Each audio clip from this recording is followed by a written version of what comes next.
The vast majority of behavior problems in the classroom involve minor breaches of discipline.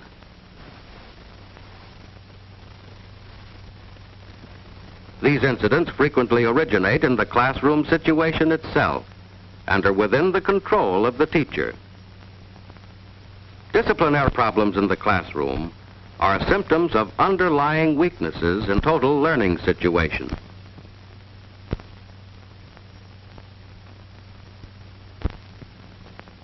Mr. Grimes, mathematics teacher, is displeased with the progress of his 9th grade class in mathematics. You see what low grade you made on your weekly mathematics test? More than half of you failed.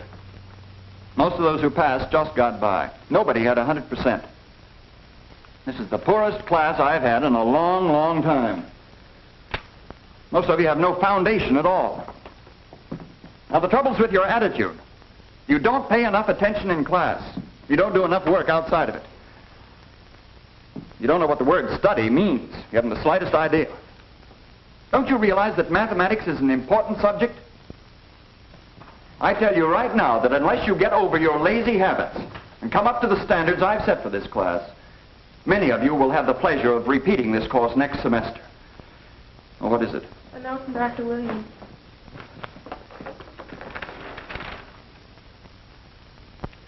All right, that's all. I have to leave for a few minutes. Now, I want you to open your books and work out correct solutions of the problems you missed.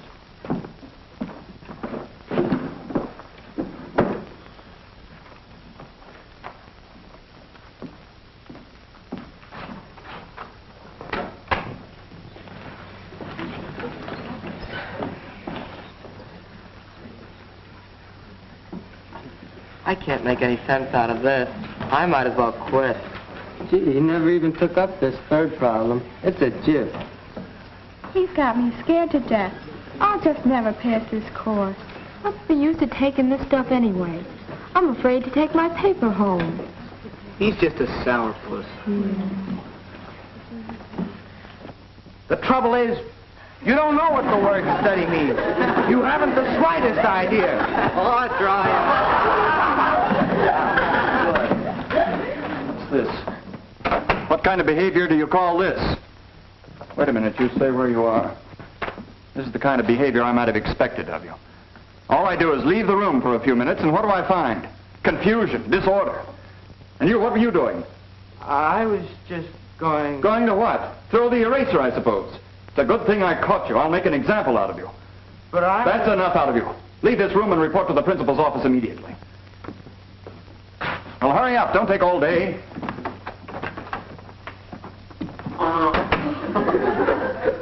Who did that?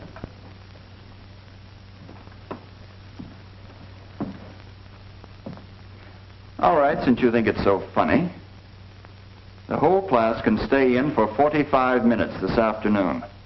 Then you'll see how funny it is. Remember, the whole class is to report back here at 4 o'clock. Now, where were we? I can't come. I got a newspaper route to do. I got football practice. He can go fly a kite. I have a piano lesson. I can't miss it. I think he's horrible. Stop that whispering.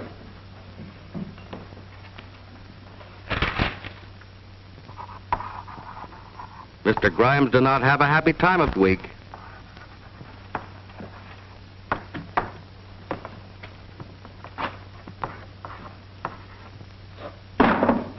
Who dropped that book?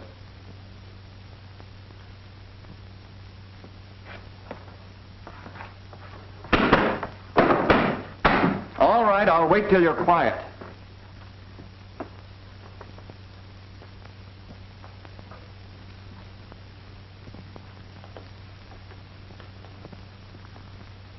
Many of you failed to hand in your homework yesterday. Now, you know that... What is this? Stop that noise. 2 detentions. 3 detentions. Leave this room and don't come back until you're ready to apologize to me.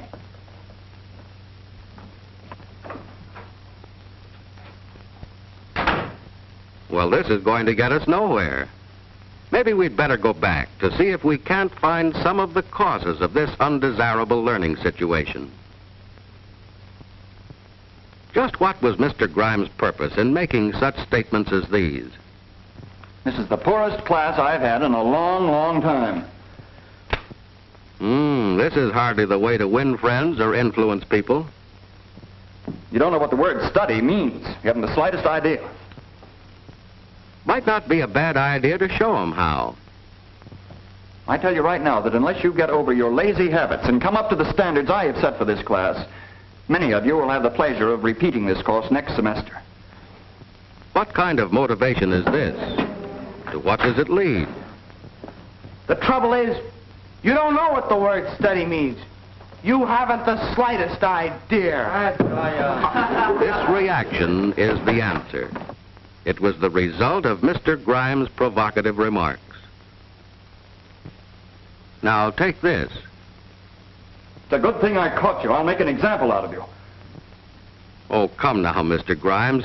By taking it out on the boy, aren't you covering up a symptom of your own deficiency?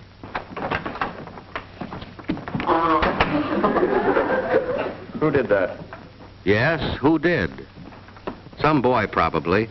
But the chances are it summarizes the feelings of the group. There is an unwritten code covering such situations. Why try to buck it? All right, since you think it's so funny. The whole class can stay in for 45 minutes this afternoon.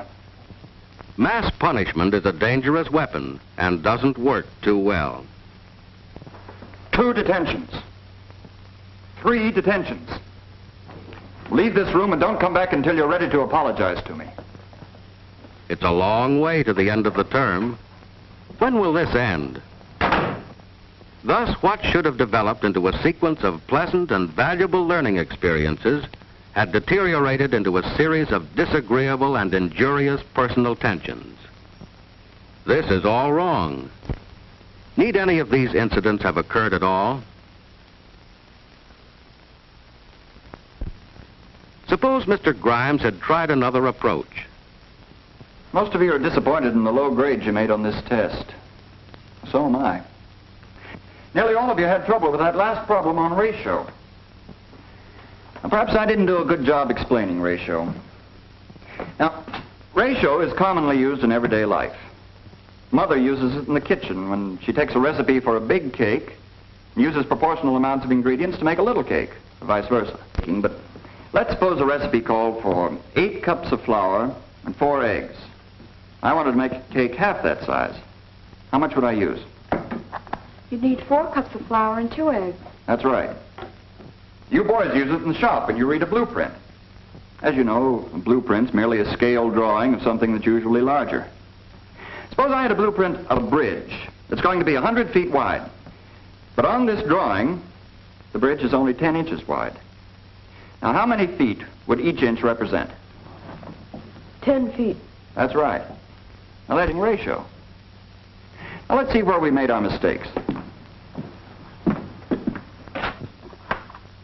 The problem was this. What is the ratio between 4.5 yards and 1.5 feet? Now, you looked hurriedly at 4.5 and 1.5, said the answer was 3. Well, that's where you fell into a trap. What you forgot was that before you can divide, you have to reduce all units of measurement to the same unit. Now, what's the unit here? Feet? That's right. By golly, I sure fell for that one. First of all, let's change 4.5 yards into feet.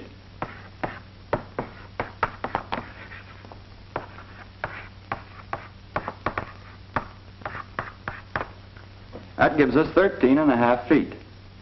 And now we can divide 13.5 feet by 1.5 feet.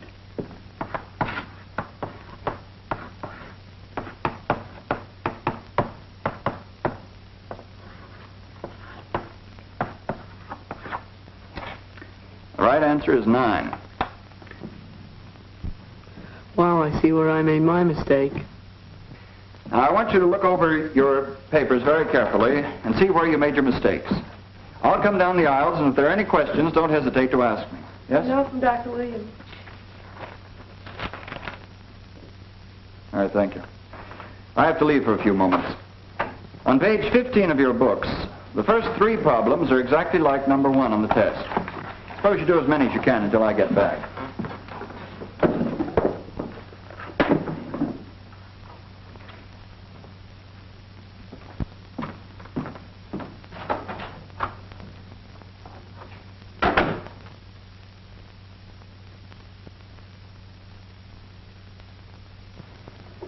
I get the idea now. I sure messed up my test paper. I'm glad he's going over these questions. I'd never make head or tail out of them otherwise. You know, I'm beginning to get some sense out of this. I hope I do better next time. I'd hate to bring another paper like this home. The way he explains it, it doesn't seem too hard.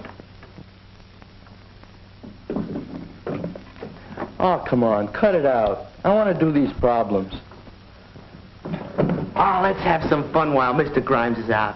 Who wants to do these old problems anyway?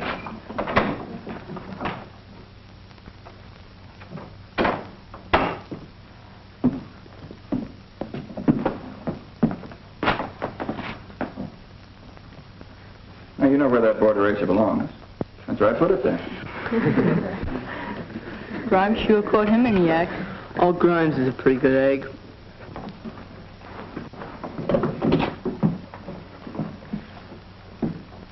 That's more like it. Now you're getting it. Let's see if you can do the next one. Classroom control and learning efficiency are products of good teaching. Learning must be made meaningful. Interest in work for which learners see a purpose provides its own discipline. But in spite of interest and meaning, it must be remembered that some incidents will occur. Skill in handling such occurrences prevent their growth into problems. Well, that was a pretty good catch. For a moment, I thought you'd miss. I'm sorry, but I owed him the apple. Well, I guess a fellow's expected to pay his debts. I'd suggest, though, in the future you do your baseball practicing outside of class. A friendly attitude with a sprinkling of humor goes a long way toward winning the regard and cooperation of the class. For respect is a more desirable molder of behavior than fear. The development of mutual understanding between teacher and pupils will help eliminate disciplinary problems.